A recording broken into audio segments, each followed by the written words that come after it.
Good evening, everyone. Welcome to the October 7th, 2020 meeting of the Gaithersburg Planning Commission. Hope everyone is doing well tonight. Good to see you all once again in the grid. First up is the approval of minutes. We have three of them, three sets of minutes, going back through a couple of three meetings. If it's all right with you all, I think we could do them all in one batch. The first is for August 19th, 2020, the meeting of August 19th. The second is for the meeting of September 2nd, and the third is for the meeting of September 16th. So if no one objects, I would like to hear a motion for the approval of all three of those minutes, please. Mr. Chairman, I move that we approve the minutes of August 19th, 2020, the minutes of September 2nd, 2020, and the minutes from September 16th, 2020, as written into the record. Second. It's been moved and seconded, and I'll do the roll call voting. First, Commissioner Wessel. Aye. Commissioner Hopkins. Aye. Commissioner Kaufman. Aye. Commissioner Winborn. Oh, he's not here. I'm sorry. He's absent so far, and I'll vote aye. So that's 4-0. We have a quorum with just 4 commissioners tonight. So that passes unanimously.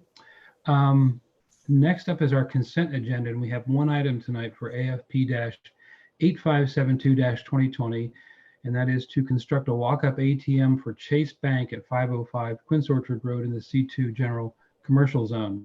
And this is an amendment to the final site plan. Does anyone have any questions about the consent agenda tonight?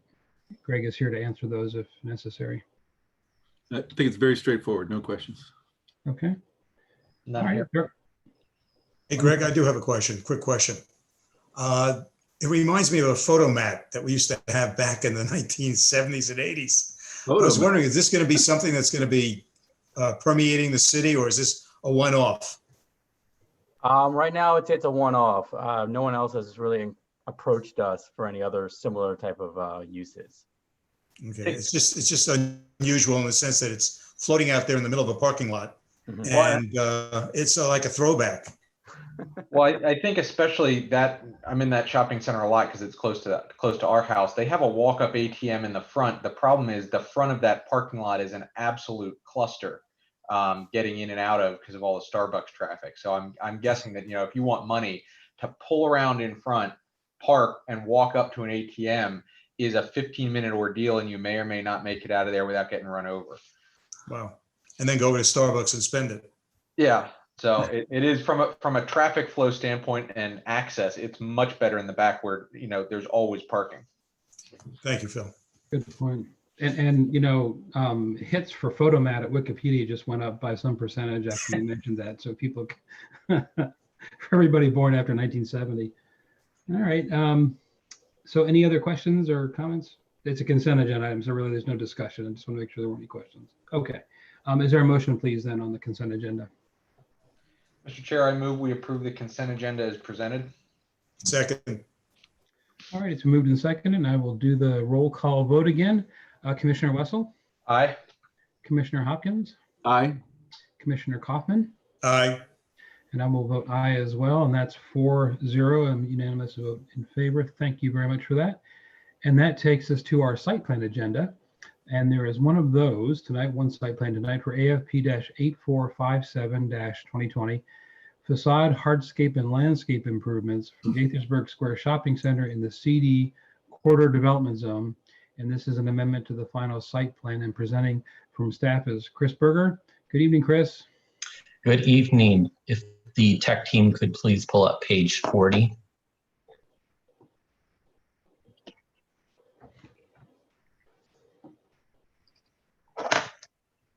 Next page, please. There we go. The applicant, Federal Realty, has submitted amendment to final site plan application AFP 8457-2020, requesting approval for facade, hardscape, and landscape improvements at the Gaithersburg Square Shopping Center at 460 North Frederick Avenue.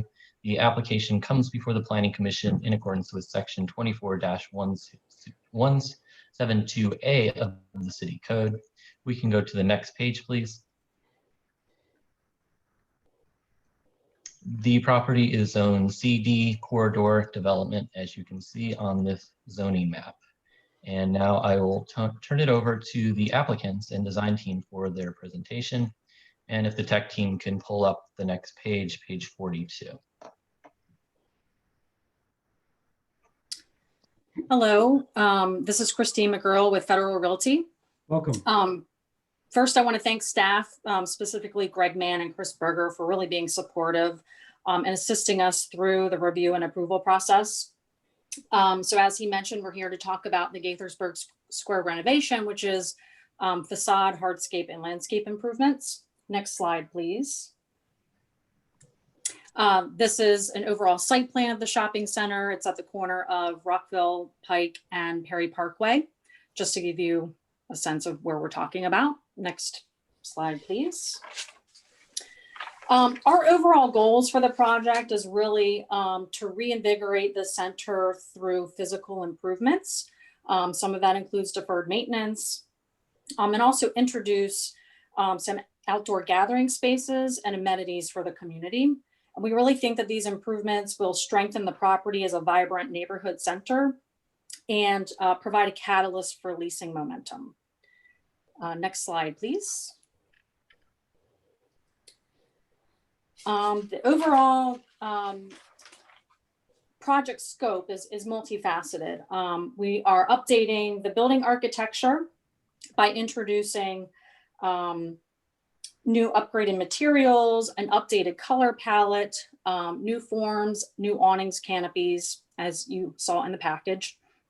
We'll be enhancing the pedestrian experience through new landscaping, pavement, different pavement types, patterning, stone seat walls, lounge seating, furniture. There's a few trellis features and a community fire feature. We will also be providing drainage and ADA improvements throughout the shopping center, including sidewalk replacements, ramps, and pedestrian crosswalks. The next two items on here, I do want to mention, but they're not specifically in the application that you're reviewing tonight. But I want to mention them because it kind of speaks to the comprehensive improvements that we're making. We propose to establish a new comprehensive sign plan for the center, which would renovate and replace all of the site signage and provide new wayfinding signage. And we also would like to introduce art, which would be a combination of wall murals, sculptures, and decorative pieces. So that will be a separate application that you may see in the future, but I wanted to bring note to that today because we are looking at this comprehensively. Great. Next Page, please. So I extracted a few relevant sheets from the application. These are more illustrative visuals, kind of describing what it is we're proposing. So as you can see here, the top photo is the existing condition and the bottom is the proposed condition. So in this particular elevation, we're introducing, as I mentioned before, new materials, a new color palette, new lighting. There will be a trellis feature in this location, and it really allows us to enhance, in combination with the hardscape and landscape improvements, some really nice outdoor seating spaces for our tenants. Next slide, please. Again, this is another example of some of our facade and material improvements that we're proposing. This is at CVS. Next slide, please. Again, another example. This also introduces, right now there's a very heavy canopy trellis in front of Ross. And so we propose to kind of open that up, create a more inviting pedestrian experience through here and really opens it up. So again, new lighting, new painting, new materials, new trellis. Next slide, please. This slide demonstrates storefront improvements. We are replacing some storefronts throughout. We are making a lot of repairs to existing storefronts and then complete replacements. This particular one is on the side facing Perry Parkway, where we propose to add some architectural improvements to really enhance what is currently a rather boring facade. So that's an example of some of our storefront improvements. Next slide, please. This is an example of some of our hardscape and landscape improvements. This is at one of our main entries off of the circle along Perry Parkway. So not only does this, what we're proposing really enhance the hardscape and landscape within the existing curb, but it really makes a better, provides a safer condition for our customers and the pedestrians that are walking from the parking lot to the storefronts. And we are replacing pretty much all of the sidewalk within the existing curb. So we will be regrading pretty much everything for ADA compliance, and I will share with you a little more detail of that in the next few slides. So if you could, next slide, please. Go back one slide. Yes. So this is an example. Again, this is in front of CVS. We're introducing 2 new pull-off zones off of the main entry drive. This is an opportunity for our restaurants and even our retailers to have some quick service pickup opportunities, which has been really big, you know, over the last 6 to 8 months. Just that quick in and out opportunity for our customers. So we are providing 2 pull-off zones. And as you can see, that continuation of the different horizontal and vertical elements, trellis features, new hardscape, planters, furniture, everything within the curb. Next slide, please. So this is an image of the existing condition of what we call the plaza, which is the area over by the former Chuck E. Cheese. There's a trellis there today, kind of a big bulky thing. If you could go to the next slide. We're proposing to completely rejuvenate this entire section and really make this the heart of the center. Again, providing some great common area seating spaces, bike racks, really creating energy at this location. We also are introducing a fire element here, which is really great pretty much all 12 months of the year for the community to come and gather and kind of really enjoy that outdoor space, which has just become so much more important these days. Next slide. This slide is just an overview of the ADA improvements that I had mentioned before. We are really pretty much improving everything within the existing curb line and really improving that connectability from one end of the shopping center to the other. We are improving the crosswalks, which connect to the existing handicap parking spaces. So as you can see from this image, it is a rather comprehensive and robust improvement that we're making as it relates to the ADA improvements. Next slide, please. So that's pretty much it for our presentation. We do have our architect, landscape architect, and civil engineer here as well. So we can answer any questions for you if you have any specific questions about our proposal. Let me take you back in the presentation closer to the beginning, and you showed an elevation. I think it's actually the rear of the building. It's not the Perry Parkway elevation, but it's where it's a real departure from the traditional forms and finishes of essentially the front of it, and some of the stuff that developed over the years to the back and side, where it's a much more modern looking treatment, which is fine. But I wanted to just talk to you more slowly how the transition works. Is I think you said it was facing Perry, but I believe what you showed was the rear. But I may be wrong. I may have read that wrong too. But what happens when it does transition around to the side facing Perry Parkway or the circle, and then comes around to the front, where it becomes a much more traditional scale and form and all? So I think you're referring to packet page 49. If we Could pull be. that up. I don't know what page I'm afraid. He is. Can you guys pull that up and page 49? Christine, Mr. Bauer is correct. That actual elevation does face the fairgrounds and not Perry Parkway. Oh, thank you, Gordon. Thank you. Okay. It's very And I'll let Gordon expand upon how we kind of developed this design concept. But there. Wait, let me stop you for a second. Mhm. And that's great. I'd be anxious to hear that. But what I was really asking is, okay, so you confirm that's actually facing the fairgrounds. So what does happen on the Perry Parkway side? Gordon, do you have that? On the Perry Parkway side? So we are pretty much repainting the Perry Parkway side and the entire rear of the shopping center. And I did not include any of those elevations in there, but both of those sides of the building will be completely repainted, all new light fixtures.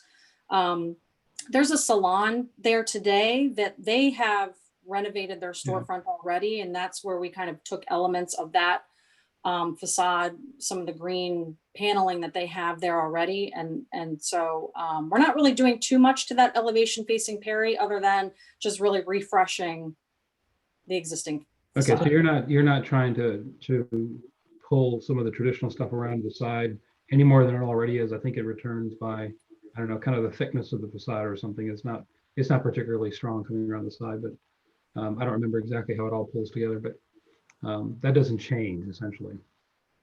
And Correct. I would agree with that. If I can comment there, the architecture of the back of the center today is really a different character than the front. The front is very traditional, small scale, detail oriented. Yeah. The back of the center is mostly CMU, painted block, large scale, very little articulation. So we're trying to enhance what is there and make larger gestures towards the fairground. Okay.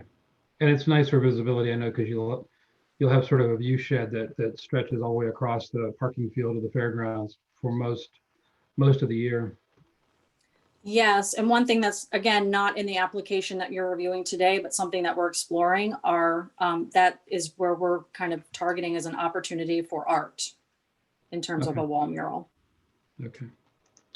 The other question was, I assume you're pulling, because I think I saw it in the packet, the little outbuildings and the out parcels toward the forward portion of the site up closer to Frederick Avenue, those are all sort of being pulled through with the same level of refresh or re-imaging that you're doing for the center, right? That's correct. Okay. Yes. All right. Commissioners, jump in. Anybody have any questions? There's not going to be any impact on the trees that line Frederick Avenue or around there's a burger joint, I believe, over there, and the entranceway off of Frederick Avenue. Those trees are all going to stay. Is that correct? I'm going to let Patrick confirm that, but I don't think we are removing any of those trees. They will not be impacted. Okay. And Yeah, sorry, I just made it. Nope, we're not. my other comment was regarding the new, if you will, normal, where everybody's eating out now instead of going inside restaurants. And I see where you've refreshed that and you've made, it appears that there's going to be some more space for outdoor dining in some of the spots like Potbelly and Chipotle. What about Panera? Panera's kind of tight. It's kind of floating out there in the middle of a parking lot. Do you have any changes made for that as far as outdoor dining or walling off? Very minor changes. We're not expanding it or making it any bigger because that would require the removal of parking spaces, which are pretty valued there. But we are adding some light elements and some landscape perimeters around that area just to enhance it. Okay, thank you. Mhm. Anybody else? Nothing yet? Okay. It's a great, Go ahead. great comment, Lloyd. I think some outdoor seating somewhere there at Panera would be really well used.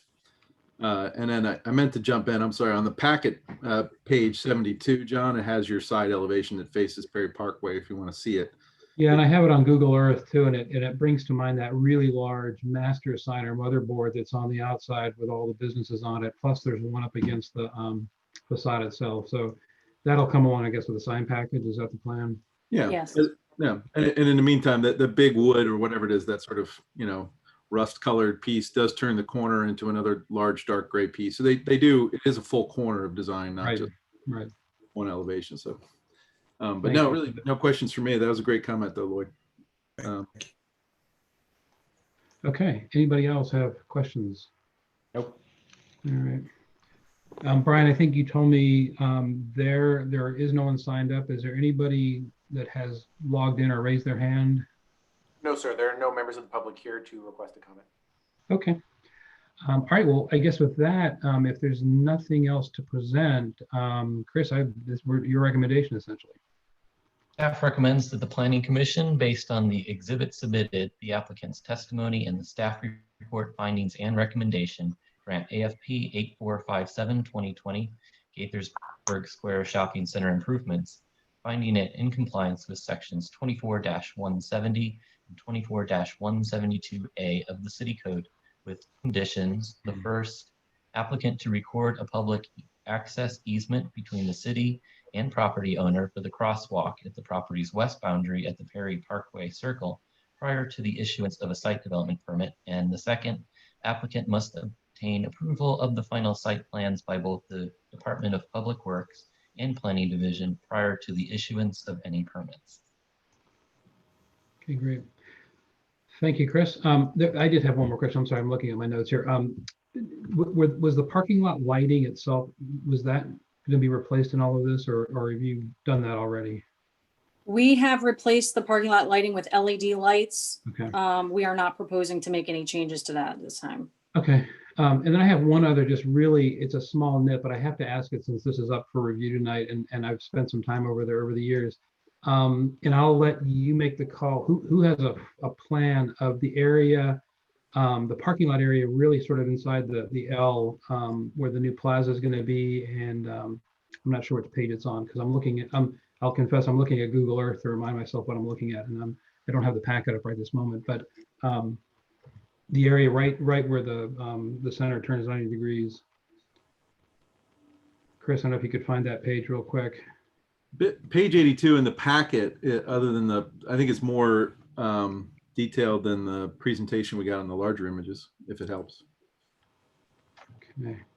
Actually, bottom half of that. Yeah, that'll work right there. If you would zoom in just a little bit. So where your big crosswalk is, running from the accessible parking right to the left of the inset picture. Yeah. So over the years, my observation has been that this really wide drive aisle has been kind of awkward for people backing out and understanding where cars are coming from, and it's just a really odd geometry through no fault of yours. It's, you know, a legacy. Something happened there at some point that it all got paved, and that's what we're left with.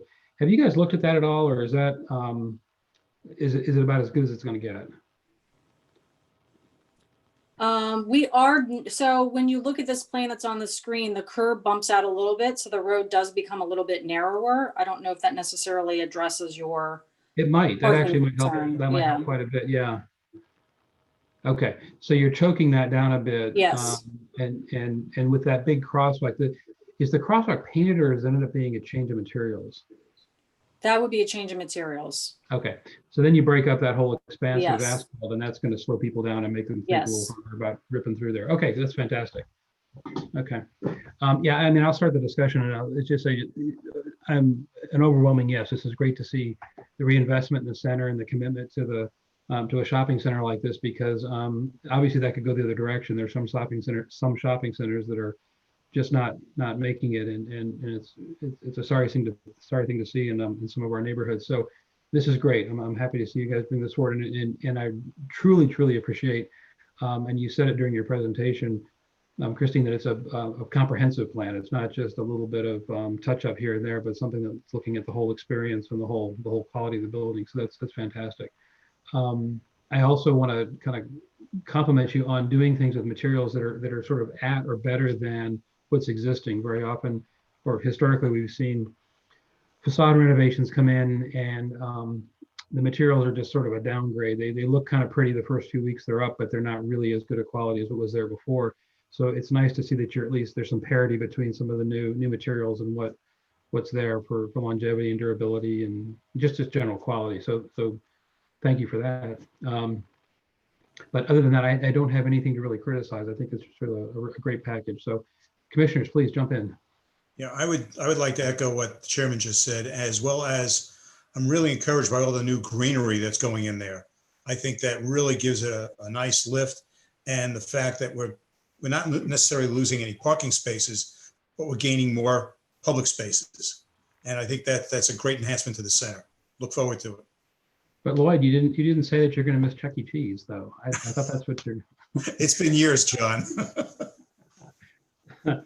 So I mean, I'll chime in, but yeah, I'm not sad that Chuck E. Cheese isn't there anymore. I had to go there a few times, but more than a few, I guess. I think what they've done is wonderful, and you know, sometimes in these sort of strip center renovations, we see what John was referring to, which is sort of a downgraded materials, or I'll say the other part of that is sometimes an over-promising of the landscape piece. But I have a great deal of faith in Federal to actually follow through and maintain it. And then I love seeing the murals and the lighting, the more delicate catenary lights and, you know, decorative lights in there. I think it's just wonderful. I'm so excited. It's really great. So I think, you know, kudos to you, and I'm eager to see what happens with the imagery. Some of the murals, I think that would be a wonderful way to to freshen up the backside of that building, and then and some of the more narrow pathways, which is I'm assuming where it's also going to be targeted. And then on the signage, my only sort of very easy warning is just that some of those, I appreciate actually bringing some of the signage out to the edge of trellises, out closer to the sidewalk edge, the curb line.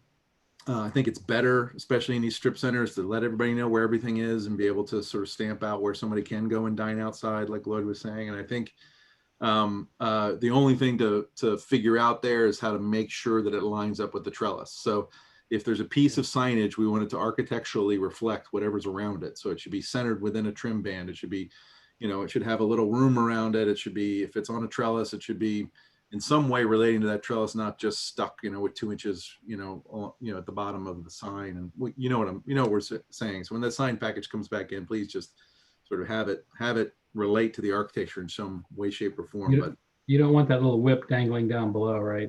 Yeah, or it's just like it's, you know, it's a couple inches off of the trellis, you know, like Yeah, it just doesn't, yeah. it looks like somebody threw it at the front of the trellis instead of really designing it into the trellis. So, and I know you guys know how to do that, so I'm excited to see that package as well.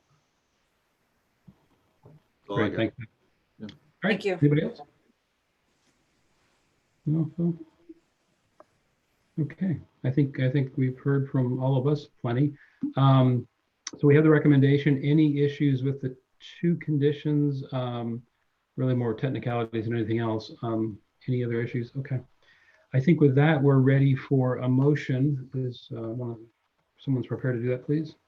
Mr. Chairman, I move that the Planning Commission, based on the exhibits submitted in the applicant's testimony and the staff report, findings and recommendations, grant AFP 8457-2020, Gaithersburg Square Shopping Center improvements, finding it in compliance with sections 24-170 and 24-172 of the city code with the 2 conditions as read into the record. Second. Okay, it's been moved and seconded, and I will do once again the roll call vote. Commissioner Wessel, Aye. Commissioner Hopkins, Aye. Commissioner Kaufman, Aye. and I will vote aye as well. So that would make the vote 4-0, unanimous in favor. Thank you all very much. Excellent presentation and very exciting to see you all coming in with this project. Thank you. Thank you so much. Thank you. All right, have a good evening. That takes us now to from the commission. I'm just going to go off the grid here. Phil, anything from you tonight? Nope, nothing this evening. Okay. Lloyd? I have a quick question for John Schlichting. John, there were signs posted around one of the lakes about the replacement of the pier. Yeah. Do you have any information about that? Well, did you zoom in on the QR code? And because that's where all the information is. But yes, there is going to be a floating pier constructed not at the current location. I just signed off on the demolition permit for, finally, they're getting rid of the ruins of the current location. But there's going to be a floating pier kind of halfway between where the pier is now and the dam road, in the dam road that comes from Ken Oaks Way. So that's happening. Thank you, John. I would also add real quick, there's actually a project page on the city website on this as well. So you could actually go there and see the location for the new pier. Excellent. And that's where the QR code goes. Okay. Yeah, it's impressive to see all the banners up all the way around the lake. It's somebody's very proud of this project. All right, Matt, anything tonight? Nope, nothing for me. Okay, and I don't have anything tonight. I'm just curious if anybody was able to, and I wasn't, but log in and see. I think the Maryland Planning Office sponsored a seminar, I think under the auspices of the Maryland Planning Commissioners Association about planning in the time of COVID and that kind of stuff. Wondered if anybody had a chance to see it. Just trying to throw us under the bus, John. No, I didn't. I absolutely didn't see it. It was in the middle of the day. He's not here for us to get in trouble with, but but No, no, I'm just curious if anybody had taken advantage of that. There's lots going on. I mean, what I realize is that the mailing list that we have for, that I'm on anyway, for planning and design and architecture related organizations and advocacy groups and all, you could go to seminars twice a day, every day, if that were your if that were your game. So it's a little hard sometimes to get to all of it. All right, so let's go to from staff, Greg or John. A couple of things tonight. One, I wanted to let the commission know that the Lake Forest Mall Master Plan Amendment webpage is now up and online. The webpage includes maps, videos, and other background materials. It also includes a public survey. We encourage you obviously all to take it. We also encourage you to get the word out to everybody to also go on and take it. I believe right now we've had a pretty good response rate. I don't know the exact number, but it's been pretty good so far. And we're very encouraged. We hope it, continue to see that. Then a couple of upcoming dates. We have a joint public hearing scheduled. I'm sorry. Hey, Greg, how long is the public survey open? When will that close and the results sort of collated and all? I don't know. John, do you know? Yeah, well, I don't know specifically how long the survey is going to be up, but I was going to give you an update on the whole schedule for the next like 3 months. Okay, we'll do that then. All right. Okay. So Greg, that's why I interrupted. Nope, no problem. Like I said, we have a joint public hearing scheduled for November 16th on a proposed text amendment, and our next planning commission meeting is on October 21st. All right, sounds good. All right. I'll chime in since Greg brought it up and just say that going through that website, I forwarded it to a whole bunch of people. It's a great job. Staff's analysis I thought was really thorough, and I think if folks that haven't thought about that property other than driving past it for years and years and years as a place, as a property, I think they can really do it now. So it always helps to build something when you have the right tools, and I think staff did just a phenomenal job. Yeah, I agree. I took the questionnaire, took the survey. I was sorry to see that drive-in movie theater wasn't one of the choices, but there's room for comments later. Write-ins. You need write-ins. They're coming back. They're coming back. They are. Okay. So John, you had some stuff, huh? Yeah, so thank you for your comments on the project page. Yeah, it was a major effort by the planning division team, Rob Robinson, Kirk Eby, Laura Mahfood, along with the Public Information Office and Tom and Sharon as well. A lot of effort has gone into that to that page and the entire effort. And we are heavily into citizen engagement right now.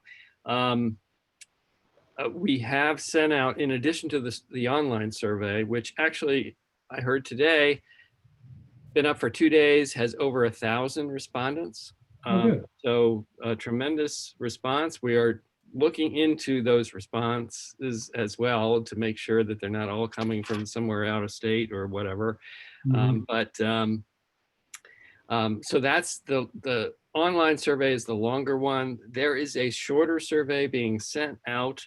I think it's going to go out next Wednesday to 6,700 residences, which are within a half a mile of Lake Forest Mall, along with like 1,500 businesses, which are also within that half mile. So that's going to go out in the mail with a envelope, postage paid envelope to return it to City Hall where they can drop it off. We're hoping to get a good response from that. Focus group meetings are going on. We've had 2 so far, one on transportation, one with Montgomery Planning and Montgomery Village. Dave Humpton was involved in that meeting. We have a meeting with the Chamber of Commerce on Monday. On Thursday and Friday, Thursday evening and Friday morning, there are community advisory focus group meetings next week. And then Maureen Herndon is setting up a bunch of meetings with high school groups, rental housing groups. It's really focused on equity because we're very concerned that's, everything's being done so virtually right now that there isn't the engagement of people that don't have access to Zoom and Wi-Fi. And so we're trying to really focus on that and figure out how to do that during this period. Signs are going to go up around the mall, advertising the project page and the surveys. And we are also going to have open forums. Dates haven't been set, but we're shooting for the end of October. And there will be, we think, 3 open forums at different times on weekdays, or maybe one weekday, or maybe a couple weekdays, and then another longer open forum on a weekend. So really trying to get as much engagement as possible. In terms of timing, we are shooting for getting all of this public engagement completed well before Thanksgiving, because we are planning for a joint work session, and I hope your calendars are clear, for December 14th. That's Monday, December 14th, the joint work session, which will be to report the findings of all this public engagement, and then get feedback from the mayor and council and the planning commission on writing the report, which will probably take a couple months to do that. And then the real public process will start in March. And the goal, of course, is to complete everything by August of next year with an approved master plan amendment. I know this is going to sound like a consultant kind of question or a consultant kind of engagement, but are there any channels available to staff, or even us, if we did it kind of on our own time, to talk to people, sort of your counterparts in cities and towns that have done major mall redevelopment, and kind of get anecdotally, if nothing else, some of the things that to look out for, that work, that don't work, that just stories that might help inform a little bit about what we're doing. And again, it may not be that exact, and I don't mean like a big consultant study that looks at 25 other jurisdictions and categorizes them all, but some sense that there's lessons to be learned from some of this work that happened in other areas, because some of them, they're on the front pages of the APA journal and things like that, so they must have something to share. Oh, absolutely, John. And I think the whole Lake Forest Mall team, as well as myself, we've been heavily researching this, and Tom and Sharon as well, looking at lessons learned from case studies across the country. And it's really cool that our new city manager, Tanisha Briley, was heavily involved in a very similar situation in Cleveland Heights for the past 8 years. Yeah. So she's been an awesome resource as well. That's great to hear. Good. Yeah, I should have said it. I'm sure you have. I mean, I'm sure that there's, you guys have your friends in other places that you can tap. But it's an interesting thing that somehow that become part of the conversation in front of the public as well, so that there's a little bit of grounding on some of the ideas, or at least maybe some inspiration for even bigger ideas. Yeah, well, we can certainly fold that into the work session. Absolutely. Yeah, great, thanks.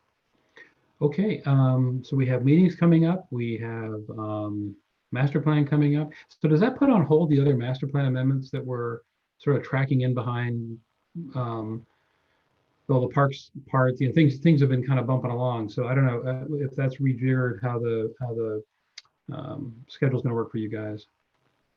I wouldn't say it's been put on anything's been put on hold. Maybe a little bit of pause on some of the others. But there's a big focus on the CD zone right now, and on looking at the corridor. And next Monday, by the way, is a work session. Tom Lonergan is leading with Sharon Disk on the impact of COVID-19 on our local economy and our local merchants and business and economic development. So that's going to inform a lot of how we move forward with the master plan going forward. Great. All right. Does anybody have anything else tonight? No? All right. We all have a good evening, and we're adjourned.